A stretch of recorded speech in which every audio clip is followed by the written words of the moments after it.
Hey, what's up out there? It's David Duford here at davidduford.com, where I help insurance agents like you become top producing insurance professionals.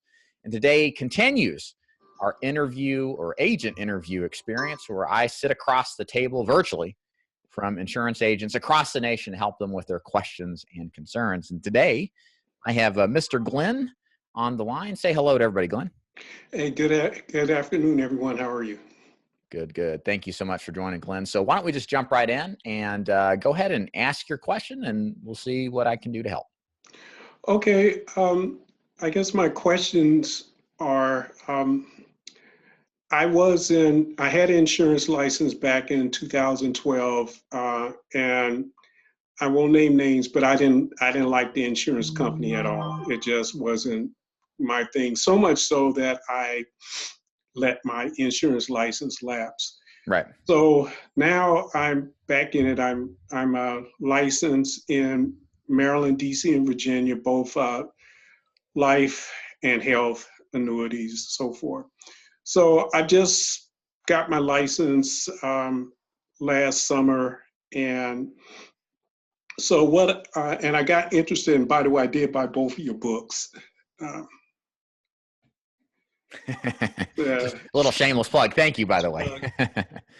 and so I just want to be able to create an insurance career for myself where I don't, unless I absolutely choose to do so, I want to work for me where I depend on me for my paycheck because, sometimes working for other people, you don't have control. Right. People can say and do anything, and next you were employed one day and next day you're not. So I'm looking at this as something that, because of my background in human resources and so forth, it just seems like it's something I like. I've been doing a lot of reading, but now it's time to stop reading and start, doing some selling. So I really kind of don't want to waste a whole lot of time, but by the same token, I do want to know how, what would be the best way, and what should I do with limited funds and so forth. Yeah. No, I think you got a fantastic question. A lot of agents are wondering as well, like, how do you get started? Where do you get started? And considering whatever your unique circumstances is, what's the best way to get started? So I think the direction I'd like to take this, hopefully to help you out the best, is just ask you a series of questions in response, Okay, kind of give you the best advice, if you will. sure. So you came into this earlier in life in the final expense world. Now that you're back here in 2019, are you still interested primarily in selling final expense, or are you looking at Well, other this is the products to first specialize time. in? When I was in it before, it was just the company in there. Mascot is a duck, so I don't need to go Okay, much further. gotcha. And I just didn't, I made one sale. It Okay, was a cold call for 8 hours a day. And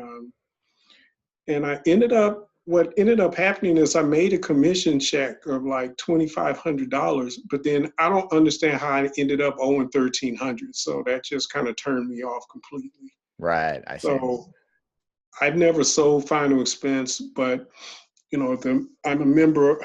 I'm a member of the finance board at my church, and it hasn't happened recently, but it has happened since I've been on the board where people can't bury their loved ones, and Right. so that's something that's near and dear to my heart. So it is something I think everybody needs, and because you can not go into your estate but still have money to bury yourself and maybe whatever Sure. small expenses you may have.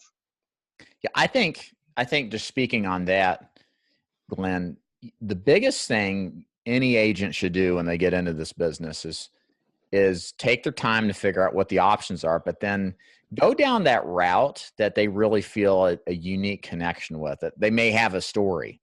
You know, a lot of people get involved in the business because they lost their father and they didn't have insurance. They didn't realize the costs of what it takes to bury somebody.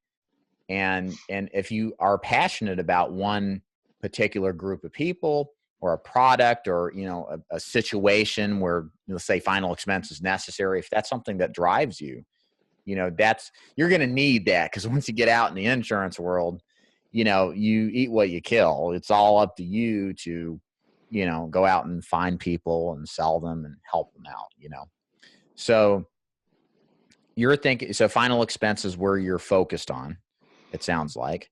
Right. And actually, I just sent off a proposal the other day, but this was on long-term care, which is also important to me because, Yeah. I'm not 25 anymore, and Mm-hmm. neither is the circle of people I hang around with. And so just something that, we're getting older, all of us. And so, as statistics say, 70% of us are going to need some sort of care. And so that's important. But I just wanted to, I don't think there's any quote unquote easy line, but line of insurance to sell. But I just want something that, at least off the bat, and I think I would be comfortable with final expense because it's something everybody needs, or at least most people. Yeah. Yeah, absolutely. And I was funny, I did a live stream earlier today on a Facebook group, and the topic was my 5 top tips for, becoming a successful producer. And I've actually got the notes right down here. One of them, and our conversation will probably hit on all of these, but one of them, tip number 3, is sell to the masses. And I think it's really important to pick a product, not only that you believe in, but actually there's a market for. It's a lot simpler to get started selling insurance when you know that there's literally tens of thousands of people around you within a reasonable distance, like an hour drive radius, that need that particular product that aren't getting it. And final expense fits that bill. I mean, there are so many people that need life insurance that don't have it. They know they need it, but they don't get around to it. They're procrastinators. And it takes an agent to physically show up, create rapport and trust, and then help them and advise them on the solution that's going to best fit their needs. So that's why I like final expense, is because, once you get out there, Glenn, and start doing it, there's so many people to talk to. You won't ever run out of people. Whereas I will add this, like long-term care is a really good product, but it has become, it's almost like that is not it might be a mass market product, but the problem with it now is that underwriting has gotten so tight, and it's much more difficult to get a policy now because when they originally came out, and this is kind of a short summary, when long-term care originally came out, the projections for the lapse rates were a lot lower than what they've actually become. Like part of figuring out what a premium is going to be is based off how many policies do they think are going to fall off the books. And the more people keep onto their policies, right, the more often, the insurance company is going to have to make claim payments. And that's been the case with long-term care, is that people hold their long-term care through the price increases, through everything. And a lot of these long-term care companies have taken it on the chin, because they've, people really need those plans. It is expensive. And then people are living longer. They're not lapsing their coverage. Everybody knows it's really important to have. But the problem now is that new business is a lot harder to get people insured with now. It's more scrutinizing. There's still a market for it. It's just, to me, it's not as accessible, which is why I don't think it necessarily fits the mass market profile. It's going to be harder to find prospects than final expense. Final expense, they're literally on, every block, whereas long-term care, it's tougher. So you mentioned earlier, I think, having some concerns as far as getting started with limited funds. Can you kind of expand on that and kind of give me your circumstance or situation? I can kind of give you some ideas, maybe. I'm not working at the moment, and so I just figured this is probably the best time to really go head first and really make a run of it, because I really, like you said, I have to kill what I eat, and so I might as well just get into it and start Monday morning and just get out there. But I don't have a lot of money for leads and that type of thing. Until I make some, it's hard to spend what I don't have. So that's Right. what. So let me give you some strategies for what I would call alternative ways to market for final expense. So, excuse me, the primary way is through a purchase lead program. I'm big on direct mail. Other people like Facebook leads, that kind of thing. But let's just take all that off the table. It's not right now appropriate, long term, hopefully. How can we sell final expense if we don't have the money on hand? So there's a couple of different ways. You can cold call, which that would involve you buying some kind of computer dialing software like salesdialers.com or Mojo dialer, and then getting a list of names. I like infofree.com. They have decent quality. And just sitting down maybe between 9 and 11, and then maybe 6 at 8 at night, and developing leads. A good script, and by the way, this is all recorded, so you can pick up the script later, but a good script would be to say something like, hey, my name is Glenn. I'm calling you today because you probably received a postcard sometime last week or two about our state-regulated life insurance programs to take care of final expenses. My job is to follow up on people that may not have actually replied back, and I'm going to be in your area tomorrow. I wondered if you had some time at either 2 o'clock or 10 to meet, which would work best. So this script is really good because everybody who's over 50 or 60 are receiving direct mailers. The vast majority never respond. And so when we call, we're referencing something that we pretty much can assume safely that they've already received a dozen times. And a lot of those people look at them, think about it, but then pass on it, but maybe you'll catch somebody who just got it yesterday, right? And they thought about it and they're like, yeah, okay, sure, whatever.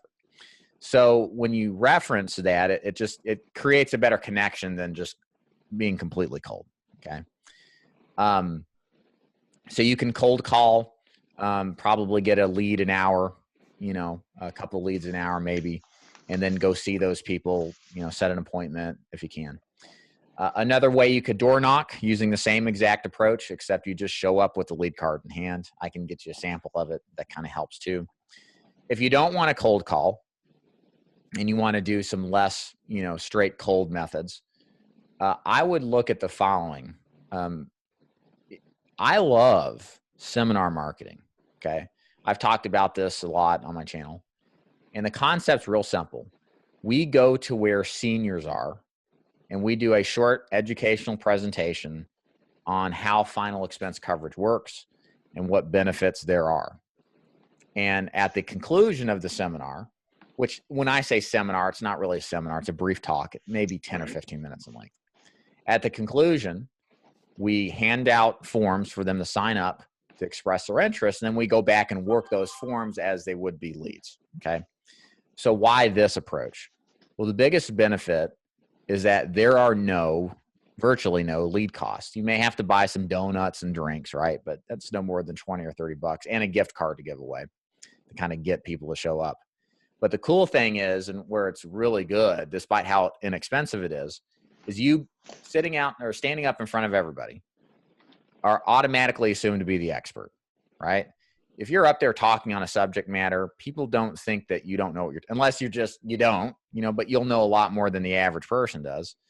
And at the end of it, if they've been thinking about buying life insurance, they're going to be like, man, Glenn's a nice guy. He seems to know what he's talking about. Let me go talk to him. And agents who employ this method with me, they're making 1, 2, 3 sales a seminar. And again, the nice thing is if you're putting out 30 bucks a seminar and you make $500, $1,000 in commission, that's great, man. You do that a couple times a week, which, most agents could get 2 seminars a week. That's a nice little income for very little expense. You can also do this in churches. I think a really good underemployed method is to take the same educational seminar and meet with a women's group. All right. I know you said you had something involved with church earlier on in the conversation. I mean, if you've got like women's group or older ladies groups, they will set aside time for you to come in and speak to them about life insurance and why you need it and what circumstances is good, what to worry about, what to avoid. And they will just assume, again, even though you're newer to the business, that you are the expert, which you are, because nobody really knows anything about life insurance. And you'll create some of the best leads from these kinds of groups. And the cost is nothing. There is a guy I can put you in touch with if you email me a reminder. I don't know him personally, but I've seen some of his posts on Facebook. He does this concept where he goes into churches. He kind of has it's like a ministry / insurance pitch, I guess you could say, but he talks about the importance of tithing, so there's a biblical thread to it. Right, yeah. But he weaves in the conversation about why life insurance is important. And this is what this guy does. He goes into churches, he gives these pitches, but he also educates, of course, and he gets great business from it. So it's something that can be duplicated, and very, very, very few people are doing. That's what strikes me, is like nobody really gives seminars. And that's why it's so good, is that you got to speak in front of people. But hey, it's just usually they're 5, 10, 15 people groups, not big. It lasts 15 minutes. And man, when you start writing that business and it's like, I didn't spend but $30 for this, do more of this, so.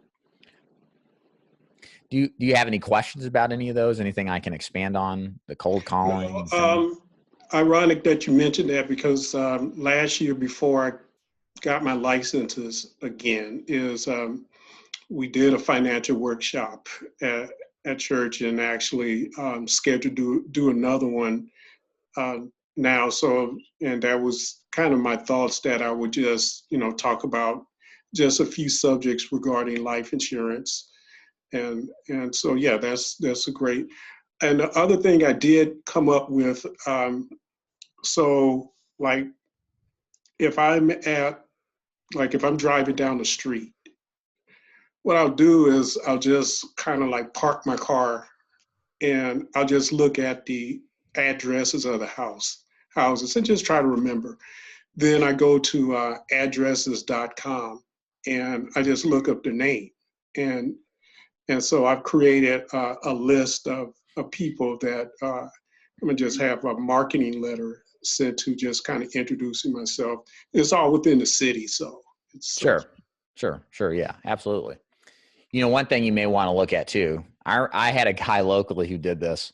It's funny. You'll start doing something that works good, and then you just stop doing it for some reason. But this works good. You ever seen those,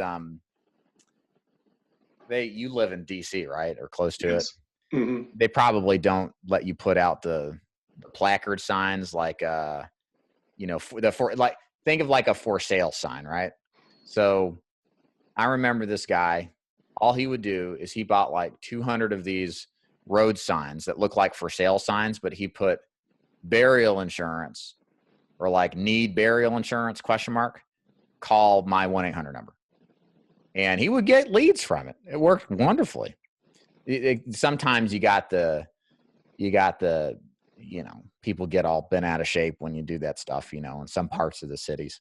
So you got to be wary of that. But well, I think you could do it. It's just that after a certain time, you have to go back and go get the stuff. You can't litter up the.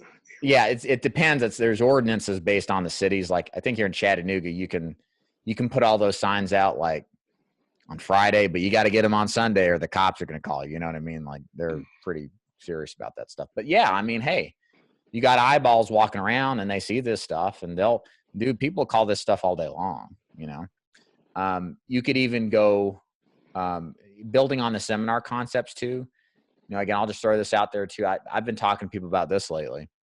The seminar concept works wonderfully, and you can niche down to different kinds of groups of people and have basically the same discussion. Like I talked about people doing AIDS, HIV, life insurance seminars. There are support groups, and none of these people think they can get life insurance, and they're living longer. They can get guaranteed issue.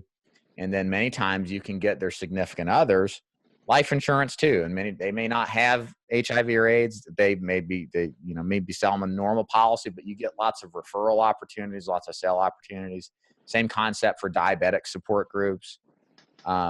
These people think they can't qualify or that it's going to cost too much. And that simple conversation will just, you'll be their hero, and you just got to get creative when the funds are low. But there are, one thing for sure is that most people, like 30 or 40% of people know they need life insurance, but they don't do anything about it, and that's the nature of this business. You have to go find them, but they're sitting out there waiting to be found, and with a little creativity, you could find them. Okay. Well, we have a big HIV clinic in DC called the Whitman Walker Clinic. So I'll check it out. Yeah, you should. I'm telling you, like, I had a guy in Charlotte who did one, and he literally had all 20 people in the support group said, please come see me. Let's talk. Okay. I mean, there wasn't one of them that wasn't like, wow, I didn't realize that I had options. And again, I like to take it a step further and like, okay, some people poo-poo about it because it's guaranteed issue business. It's not going to pay as much. But hey, man, that's free business, number one. Number two, you're going to get referrals from these people. If you do a good job for them, they're going to tell people that they know about you, whether they have HIV or AIDS or not. They can buy, you're going to get life insurance referrals. So it's a great way to start a chain of referrals and stay in front of a group of people that, want what you're selling because of the difficulty in getting it. So yeah, I think that's a great idea to go to. Okay, great. Yeah, I would have never thought of that. I would have never thought of that. That's great. So I watched a couple of your YouTube videos. Could you go over with me again, what are the top 5 or 7 final expense insurers that you would recommend? Yeah, sure. I mean, I'm insured with, I'm contracted, but just the ones I'm not, I like to see what I can do. Yeah, so let me run through them. So I like Mutual of Omaha. Okay. Brand name appeal. Everybody 60, 70 and older, they remember Wild Kingdom. I have no idea what that is. Well, what it was is, I guess I'm a little older. I remember Wild Kingdom. Yeah. And it would come on like every Sunday, and it was sponsored by Mutual Omaha. And right. It was the National Geographic Channel before there was a National Geographic Channel. Right. Yeah, exactly. So apparently these people know what it is, so might as well use that to advantage. And Moo has really good pricing. Underwriting's okay, but I think it's all around a solid carrier for healthy people. Now, I do like, much to the chagrin of some people, Transamerica, but not as a lead company, meaning a first choice. You want to use Transamerica when other products won't fit because of underwriting. Transamerica, for a couple of reasons why, examples, does not have a height weight chart, takes COPD first day full coverage for standard rates. They'll take Coumadin, warfarin, isosorbide mononitrate, and nitroglycerin. Yeah. Potentially a standard or preferred rates. No other carrier will, some will do the blood thinners, but not the nitro. And a couple other things too, like you can get somebody first day coverage after a stroke or heart attack after a year has passed. So I like them as a niche-based carrier, not as a first choice, because I joke about them being trans amendment because their application's lengthy. They're just a real pain to deal with, As a third choice, I think you got to have a guaranteed issue carrier in this business. I like AIG. AIG right now has the best rates overall. They advance 6 months on commissions, whereas Gerber, the other company, does not.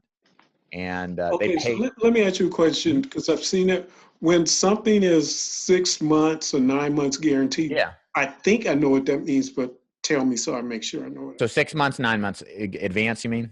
Yes. Okay. So think of an advance as another word for a loan. Okay. So when you write a policy, you're not actually getting paid money you've earned. You're getting paid money you would have earned if the policy were to stay on the books for, in this case, 6 months with AIG, in most cases with other companies for 9 months. So what that money you receive is a loan, and your policy that you sold your client is the collateral. So as long as the collateral is good, that money was paid to you is good. But it's a loan. It's not income. It's not earned. So you have to keep the policy on the book that full 9 months in order to earn that money. Okay. So what happens if the client lapses? You lose the policy after making payments for 3 months. Well, you've earned, in most cases, 3 months worth of commission because they've made 3 payments. But you haven't earned that 6 months, other 6 months, if we have a 9-month advance. There's 6 months left that wasn't earned. That was a loan to you that you now have to pay back. That's what we call a chargeback. And so it's your responsibility now to pay off that chargeback either by writing a check to the company or just by writing new business, and that advance you would have been paid will cover that difference. So again, best thing to think about those is that it's a loan. The policy is the collateral, and you have to have the policy to stay in force, to not lapse, in order for that advance to be good. Otherwise, if it goes away, you pay it back. Does that make sense? Yes. Okay. So, unless you interject if you'd like me to expand on anything else, but yeah, third company, AIG. Okay. A good price, guaranteed issue carrier must have nowadays. As far as 4 and 5, this is kind of where it depends on the marketplace and the state you're in. I like a good price buster. So what I mean by that is you're going to run across deals where you want to make the sale based off of a replacement because the price is very high. I like now in certain states standard life and casualty or Life Shield. Both of those guys have pretty good rates for final expense. Standard life and casualty is my preference because the underwriting's a bit easier. Life Shield's a little bit tighter, but nevertheless, they're price busters. You're not going to write them more than 20% of the time, but they're there when you need to replace existing coverage, get that extra couple $1,000s in coverage that maybe you couldn't get if you replaced it with Transamerica or something. And as far as a fifth carrier goes, now let me do this while I'm talking here. I'm going to pull up my quoter and just see, because this is what happens too. It's like most agents who do this long enough, they've got a core 4 or 5 carriers, but then once they start going past like 5 or 4 or 5, like there's not really much of a compelling reason to have another one, because there's a point where everybody kind of does the same thing, and so it's just it starts to become redundant to carry more than that. Okay, so I'm just looking at my list here of who else I'd recommend. I would probably look at, man, I don't know. Let's go do one more check here. I might look at Liberty Bankers Life. Okay. As kind of a backup. Maybe Foresters. I'm less enthused at this point. Right at the point I get to the 5 or the 6 carrier mark, I'm like, well, why bother? Because you really will cover 95% of your clients with the first 4. There's not much that 5th one will really do. Okay. So, all right. So the only one I'm not contracted with, well, 2, standard life and casualty. And I don't think that they're there. Actually, I just checked. In Maryland, I would figure Life Shield would be where you're at. You'd want to look at Life Shield. okay. Standard life and casualty might be in Virginia, but if I were to pick between those 2, I would recommend Life Shield just because you can use it in all the states and it's just easier to remember, Okay. All right. Well, you've been very helpful. I'm glad we were able to hook up. And so Sure. This won't be your last time hearing from me. All right, Glenn. Well, hey, man, I'm happy to help. You feel free to reach out to me whenever. And guys, I hope you enjoyed this training.